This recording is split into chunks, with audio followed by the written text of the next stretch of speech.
Assalamualaikum warahmatullahi wabarakatuh. Sobat santri berkisah yang dirahmati Allah. Di dalam Al-Quran, Allah telah mengabadikan sebuah kisah tentang Nabi Yusuf alaihi salam bersama seorang wanita, istri dari seorang pembesar Mesir ketika itu. Kemudian Allah pun menyelamatkan Yusuf dari kehinaan dan mengangkat Yusuf dengan penuh kemuliaan. Namun tahukah Anda bahwa di masa tabi'in, ada sebuah kisah serupa? Diceritakan dalam kitab Hilyatul Aulia Jilid 2 halaman 191, dikatakan bahwa Sulaiman bin Yasar rohimahullah pernah digoda oleh seorang wanita yang sangat cantik untuk melakukan perbuatan zina. Namun Allah menyelamatkan Sulaiman hingga ia terhindar dari fitnah wanita tersebut. Hal ini disebabkan diantaranya, oleh karena keteguhan para sebagian ulama salaf dalam menjaga diri mereka, bahkan mereka sangat mengkhawatirkan dirinya, walaupun hanya terhadap wanita tua dan hitam. Nah sobat, bagaimana kisah selengkapnya? Mari kita simak bersama-sama. Barakallahu fikum.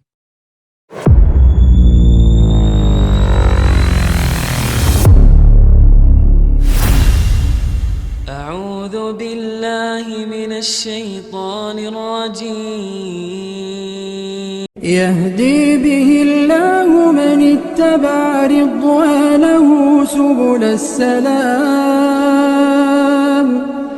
ويخرجهم من الظلمات إلى النور بإذنه ويهديهم إلى صراط مستقيم.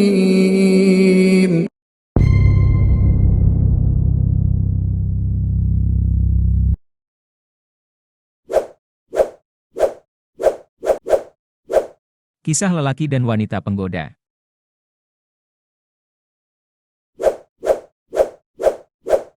Suatu hari, seorang tabi'in bernama Sulaiman bin Yasar rohimahullah, keluar dari Madinah untuk melakukan safar bersama temannya. Ketika melewati kota Abwa, mereka memutuskan untuk singgah dan mendirikan tenda yang tak jauh dari pemukiman warga setempat.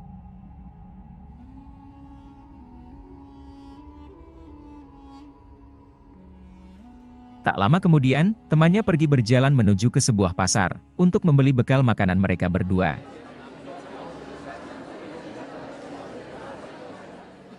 Sementara itu, Sulaiman bin Yasar menunggu di tenda. Sulaiman bin Yasar adalah seorang pria yang tampan dan gagah, bahkan termasuk pria yang berwajah sangat tampan. Bukan hanya itu, ia juga merupakan orang yang paling menjaga diri dari keharaman Allah.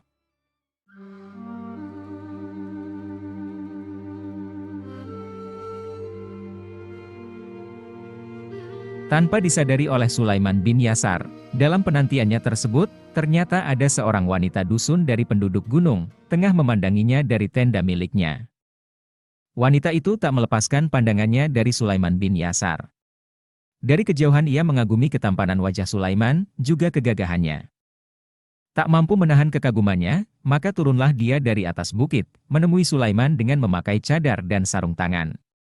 وقل للمؤمنات يغضضن من أبصارهن ويحفظن فروجهن ولا يبدين زينتهن إلا ما ظهر منها. Beberapa saat kemudian, wanita itu telah berdiri di hadapan Sulaiman bin Yasar. Tiba-tiba dia membuka wajahnya yang laksana rembulan di malam purnama, seraya berkata, "Apakah engkau mau memberiku sesuatu?" Seketika Sulaiman menundukkan pandangannya dari wanita tersebut. Sulaiman mengira bahwa dia adalah wanita miskin yang membutuhkan makanan. Maka Sulaiman pun berdiri untuk memberikannya sebagian makanan sisa perjalanan yang ada padanya. Wanita itu pun berkata, "Aku tidak menginginkan makanan ini. Tetapi yang aku inginkan ialah apa yang dilakukan oleh seorang pria terhadap istrinya." Maka seketika berubahlah wajah Sulaiman dan menjadi legam dan dia pun berteriak sembari mengatakan, "Sungguh iblis yang telah mengutusmu kepadaku." Sulaiman menutup wajahnya dengan kedua telapak tangan, seraya membenamkan kepala di antara kedua lututnya. Melihat demikian, wanita itu pun beranjak menutup kembali wajahnya dan berpaling kembali menuju tendanya. Terlarutlah Sulaiman dalam jerit dan tangis. قل للمؤمنين يغضوا من أبصارهم ويحفظوا فروجهم ذلك أزكى لهم إن Innallaha khabirum bima yasna'un. Selang beberapa saat, datanglah temannya yang telah membeli bekal makanan bagi mereka. Tatkala melihat Sulaiman, kedua matanya lembab karena tangisannya yang kuat dan terengah-engah suaranya, dia bertanya, "Apa yang menyebabkanmu menangis?" Sulaiman menjawab, "Aku baik-baik saja, aku teringat anak perempuan dan anak lelakiku." "Ah, tidak mungkin. Pasti engkau mengalami sebuah kejadian. Karena engkau meninggalkan anak-anakmu baru 3 hari atau lebih." Temannya itu terus mendesak, hingga Sulaiman pun memberitahukannya akan kisah seorang wanita cantik yang merayunya. Mendengar kisah Sulaiman, temannya tersebut malah terisak-isak tangis yang menjadi-jadi.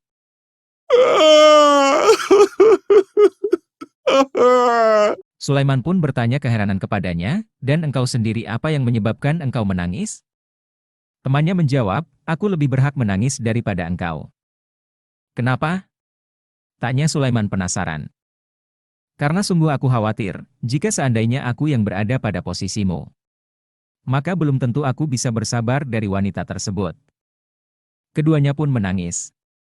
فَلَمَّا رَأَىٰ قَمِيصَهُ قُدَّ مِن دُبُرٍ قَالَ إِنَّهُ مِن كَيْدِكُنَّ إِنَّ كَيْدَكُنَّ عَظِيمٌ.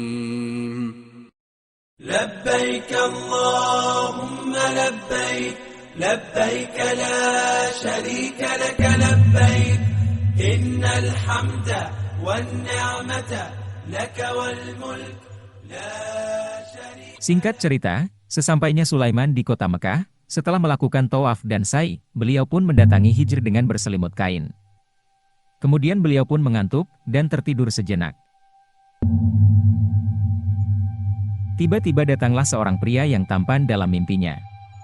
Laki-laki tersebut gagah dan tinggi, memiliki bentuk fisik yang indah dan beraroma wangi. Sulaiman bertanya kepadanya, "Siapa engkau? Semoga Allah merahmatimu." Orang itu menjawab, "Saya adalah Yusuf bin Yakub." Sulaiman berkata, "Oh, engkau Yusuf Nabi yang jujur. Sungguh kisah engkau bersama wanita pembesar kerajaan, sangat mengagumkan." Yusuf alaihi salam berkata, "Bahkan kisahmu dengan wanita Abwa tersebut, lebih mengagumkan."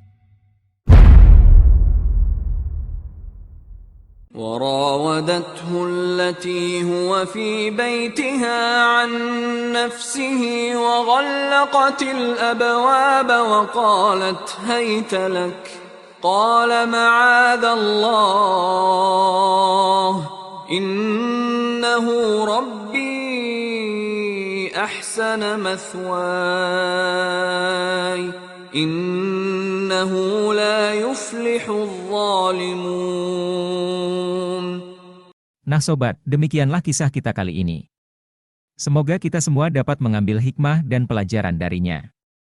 Jangan lupa like dan subscribe channel Santri Berkisah. Jazakumullahu khairan katsiron. Wassalamualaikum warahmatullahi wabarakatuh. يهدي به الله من اتبع رضوانه سبل السلام